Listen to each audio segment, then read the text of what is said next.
The following podcast contains mature themes and is intended for an adult audience. Listener discretion is advised. Welcome to this episode of Summa Made Simple, in which we shall be looking at the fourth article on the question 153 of the second part of the Summa Theologica, which poses the question whether lust is a capital vice. We proceed thus to the fourth article. Objection 1. It seems that lust is not a capital vice. For lust is apparently the same as uncleanness, according to a gloss on Ephesians 5 verse 3. But uncleanness is a daughter of gluttony, according to Gregory in Moralia 31:45. Therefore, lust is not a capital vice. So, from that, we can already deduce that St. Thomas is going to argue that lust is actually a capital vice. But let's look at the other objections, which more or less will proceed in the same vein as this first one, because this first one, what it's based on is the idea that, you remember some episodes ago, we were speaking about gluttony being a capital vice, and we gave the explanation that the reason why they're called capital vices is because they come from the word capital comes from the Latin word capex, which means head, and a capital vice is like the head of an army, like a captain in an army. A captain never comes by themselves. They always come with a number of soldiers in their wake following them. So similarly, a capital vice never comes by itself. It always comes with a number of other vices following it. It's merely the captain of those other vices and leading them forward. So in that respect, what this objection is saying is that if lust, which is the same as uncleanness, is a daughter of gluttony, then it cannot be a captain, it cannot be a capital vice, it cannot be at the head of this army of vices, because it itself is a follower of gluttony. The second objection proceeds in a very similar vein. Further, Isidore says that as pride of mind leads to the depravity of lust, so does humility of mind safeguard the chastity of the flesh.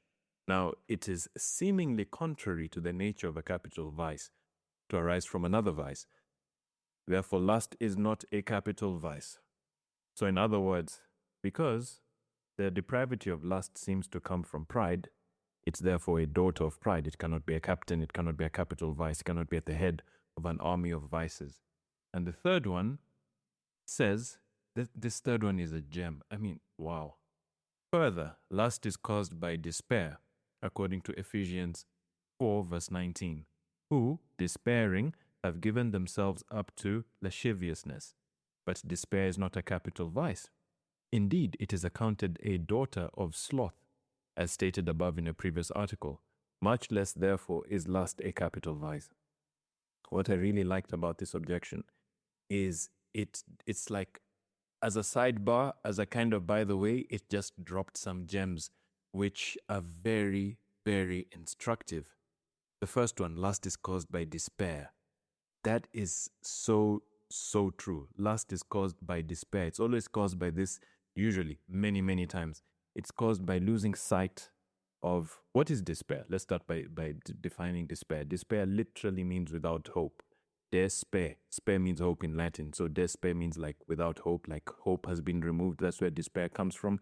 What is hope? Hope is that theological virtue by which we fully trust in the promises that Jesus Christ has revealed, especially with respect to heaven and the rewards of heaven. So when a person loses sight of those rewards of heaven and of heaven itself and being with God, it makes it much, much easier to fall into lust. Hence why our Lord said, "Blessed are the pure in heart, for they shall see God." You can actually, and the converse is true. Blessed are those who see God, for they shall be pure in heart. When a person stops seeing God, it becomes very difficult for them to be pure in heart. And I think it comes from that thing of feeling that you're on your own, you're out here by yourself, no one's got your back, so, might as well ride out and enjoy yourself type of situation. I think that's a very powerful dynamic in terms of the way lust works, that lust is caused by despair. And then the other gem that's in this objection, but despair is not a capital vice. Indeed, it is accounted a daughter of sloth, as stated in a previous article. What is sloth or sloth? I've heard both pronunciations, not sure which is the correct one. So sloth is that fear of the effort that the spiritual life demands. So the spiritual life, the life of prayer, penance, of almsgiving, it always demands an effort. It's never easy.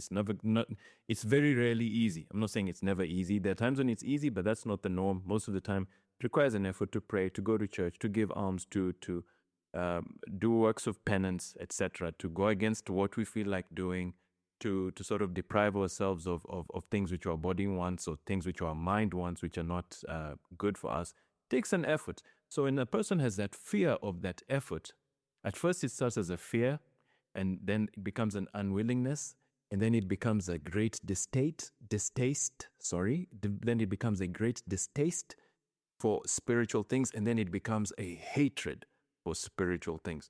So sloth starts as a fear of effort, then it becomes a distaste for effort, irritation at effort of spiritual things, and then not interested in prayer, not interested in going to church. You start looking down on these things, then it eventually, right at the end, it transforms into hatred, and hatred of God. And once that stage of hatred of God is reached, then that leads very directly to despair.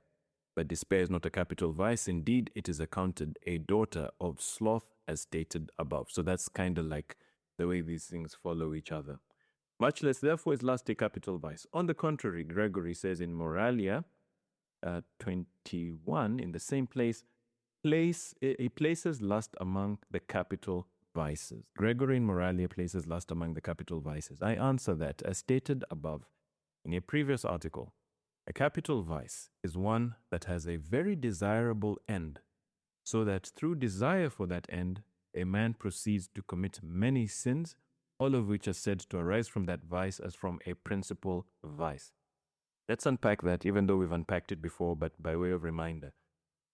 Remember we said that a capital vice is, so happiness, which is the ultimate end for which we exist, for which we are created.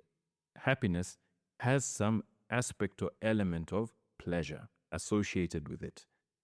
As a result, so ultimate end has an aspect of pleasure associated with it. As a result, things which are not our ultimate end, things which are not our final goal, which have pleasure associated with them, seem to look like our final end. They have the aspect of the final end, of the ultimate end. That makes sense because the ultimate end has pleasure associated with it. Therefore, things which have pleasure associated with it can camouflage themselves as our final end, and we can confuse them as being a final end. Now, because it is a final end, there are very many means to achieve that end. And because the end is wrong, usually the means are also wrong. So if the end is something which is pleasurable but is sinful, and the person then says, this is what I'm going to go for by all means necessary, and they start to adopt different means to get to that sinful, pleasurable end, that end in itself is what's called a capital vice, because it leads, all those means which are used to achieve it are also sins or vices. So those are what are called its daughters. It kind of they lead you to achieving that sinful end or goal or pleasure. So the sinful pleasure, which is big and overwhelming. So in that respect, every capital vice, every capital sin has a certain pleasure associated with it. And that's why it is so easy to confuse it and to think that this is an ultimate goal, this is an ultimate end. That's why these things are a big deal, and they bring so many other things in their tow, in their wake, that just accompany them. So for instance, if you look at the capital vice of sloth, the one which we spoke about already, what's the pleasure associated with sloth? Obviously, it's rest from doing something that's difficult, rest from the difficult good, such as prayer is a difficult good, work is a difficult good. Sloth tells you rest, relax, enjoy yourself. So that's a pleasure associated with sloth, which is one of the capital vices. Lust, if you look at lust, obviously it's kind of clear, sexual pleasure, sexual delight. Anger, what is the delight? What is the pleasure in anger? The satisfaction, the deep pleasure that comes from having taken revenge against someone. Gluttony. What about gluttony? The pleasure of food and drink. That's pretty straightforward. What about avarice or greed? It's that pleasure of acquiring and possessing material things, material wealth. Got a lot of money, got a lot of cars, a lot of investments, a lot of houses. There's a certain pleasure that comes with looking at your bank balance and seeing that it's looking very, very healthy. That's avarice. Pride. Where does pride fit in? Pride is a bit more on the spiritual kind of things, but there is the pleasure of pride has to do with taking pleasure in one's own imagined excellence or one's own imagined greatness. So it's an excellence which is not really yours. It's not real, but you just imagine yourself as being this really excellent person. And so you're lost. As Our Lady said in the Magnificat, He has routed them in the imagination of their hearts. He has routed the proud in the imagination of their hearts. That was a little mini catechism lesson from Our Lady in the Magnificat, because she explains what pride is. It's got a lot to do with the imagination, where someone imagines themselves as being way more excellent, way better than they actually are. What about envy? What's the pleasure of envy? Envy is very similar to pride, but they're not the same thing. So envy's got this thing to do with, you could say pride is comparing yourself with yourself. Envy is comparing yourself with someone else. And then you say, I'm superior to that person. So again, it's in the imagination. But the difference between envy and pride is imagination about yourself in yourself and your excellence in yourself.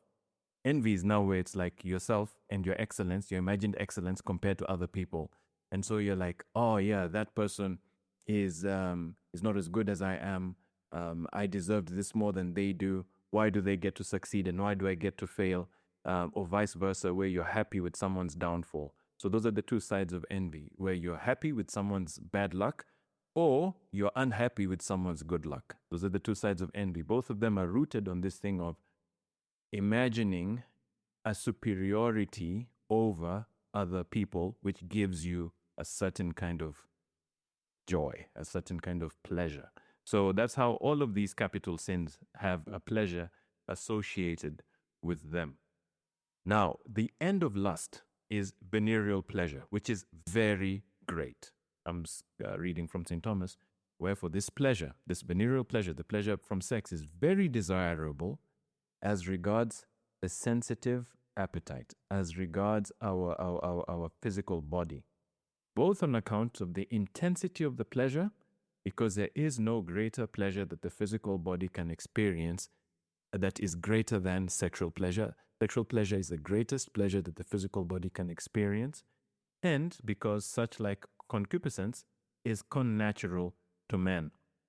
So in other words, it's kind of like sexual pleasure is kind of like a double whammy. Number one, it's actually in our nature to experience it. It's not like a weird thing that's not part of us. It's connatural to us. It actually belongs to who we are in ourselves. It's part of us. So it's not some outside weird foreign situation happening. That's what it means. It's connatural. So it kind of like harmonizes with who we are already. It's like when you have one melody harmonizing with another melody and it just sounds bigger. So that's the situation. That's like the first whammy. Second whammy is there is no greater pleasure that a man or a woman can experience physically outside, beyond the sexual act. That's like a good like jab cross that's this thing hits us with. So it's very difficult. That's why in terms of its sexual pleasure having the appearance or the aspect of a final end is very, very strong. This is one of the reasons why lust is a capital vice and one of the most common capital vices. I'm not saying all the capital vices are not. They're super common. They're super common. Lust is just very, very, very apparent. If you don't believe me, just go to Instagram. Therefore, it is evident that lust is a capital vice. Reply to objection 1. Remember, the first objection said that, and all the objections actually had the same thing, that, hey, this is a daughter of something else, so it cannot be a capital vice. The first one said that lust is a daughter of gluttony, so it cannot be a capital vice. St. Thomas explains it thus. As stated in a previous article, according to some, the uncleanness, which is reckoned a daughter of gluttony, is a certain uncleanness of the body, and thus the objection is not to the point.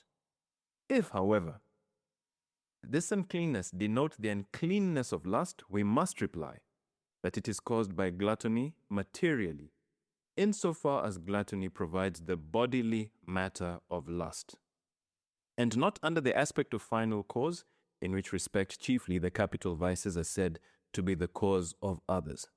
Now, to be honest, I don't fully understand that final clause there, and not under the aspect of final cause, in which respect, chiefly the capital vices are said to be the cause of the others. But I do understand the previous clause in that sentence, insofar as gluttony provides a bodily matter of lust. Let me try and explain it this way. So, on the one hand, you could say, yes, when someone eats gluttony, etc., that does is you've kind of make reason take a back seat from controlling the desires of the body, and so that opens a gateway to lust. However, I think there's another side to it, which kind of comes through when one reads several articles of St. Thomas Aquinas, and I'll try and explain it. And it sounds weird, but I'll try and explain it anyway. And it's this thing of the heat of the body, and he explained this in another point. It just I can't tell you the point right now, but it's in one of the previous episodes, that lust or the bodily desires, especially for sex, are associated with a kind of physical heat. I know it sounds weird, but run with me for a second. I think this is why, for instance, when animals are ready to reproduce, you say the animal is on heat. There's an element there of physical heat when it comes to sexual desire and sexual reproduction. There's the concept of heat is there somewhere, somehow. And similarly, the concept, I don't know if you've ever noticed this, but I'm just speaking from experience.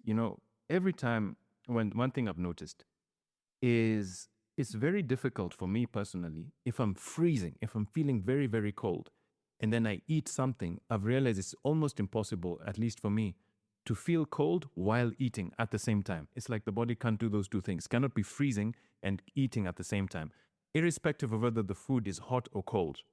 It's almost like the body can't multitask. Like you can't be receiving nourishment and then you're freezing at the same time. So I guess the nourishment gives you that warmth.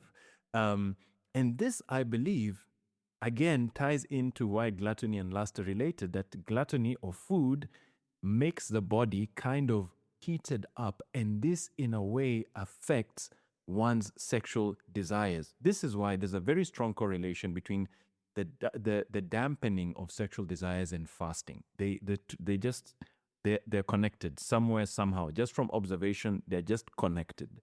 And I think this has to do with this thing of food making the body somewhere, somehow hotter, and that as a result making the desire, the sexual arousal is increased somewhere, somehow, which I think is also the reason why we mentioned this in the previous episode, that in a place where there's tremendous famine, tremendous hunger, the fertility rate will drop, not just because the children cannot be fed, but because the fertility of the fertile adults, it goes down. It just goes down. People are not able to create as many children as before, as if they're in a situation where they were well fed, which is why I think there is this direct connection between gluttony and lust. It's in the body. And this is what I think St. Thomas is alluding to when he says that we must reply that lust is caused by gluttony materially in the body, insofar as gluttony provides the bodily matter of lust, which is a certain kind of physical heat. Reply, I know it sounds weird, but yeah, that's my take on it. If you have a different take, please, the comments are there. Please share your comments. Reply to objection 2. The second objection was the one about pride of mind leads to the depravity of lust, and so does humility of mind safeguard the chastity of the flesh. And this is what St. Thomas has to say about that. As stated above in a previous article, when we were treating of vainglory, pride is accounted the common mother of all sins, so that even the capital vices originate from pride, from that idea that we are more. It's basically, it comes down to that the very first temptation, you shall be like God. Remember, if you want to understand the Summa Theologica, if you want to understand Catholic theology, Christian theology, just remember this one thing. We are not God. We are not God. We don't make the rules. We follow the rules. And that's the hardest thing to accept, right? But once you accept that disobedience brought sin into the world and obedience brought redemption into the world, and obeying is very, very difficult, very difficult. Obeying God, obeying the people he has placed in authority, whether in church, whether in the government, whether in the state. It's very, very difficult. But that's that obedience thing. My goodness. It's so important. Reply to objection 3. Further, lust is caused by despair according to Ephesians 4:19, who despairing have given themselves up to lasciviousness or lust. And St. Thomas explains it thus: certain persons refrain from lustful pleasures chiefly through hope of the glory to come in the next life, which hope is removed by despair, so that the latter is a cause of lust, as removing an obstacle thereto. In other words, the hope of the life to come helps very many people to avoid falling into lust. However, if that hope of the life to come is taken away, for some reason you feel that God is not there, I'm on my own, no one's got my back, I'm out here solo, then that hope, which was an obstacle to lust, has been removed, and so it makes it much, much easier to fall into lust. But that is not its direct cause. That's not the direct cause of lust. It's kind of an indirect cause. So in that respect, you cannot say that lust is a daughter of despair, because it's not a direct cause. It's not directly caused by despair.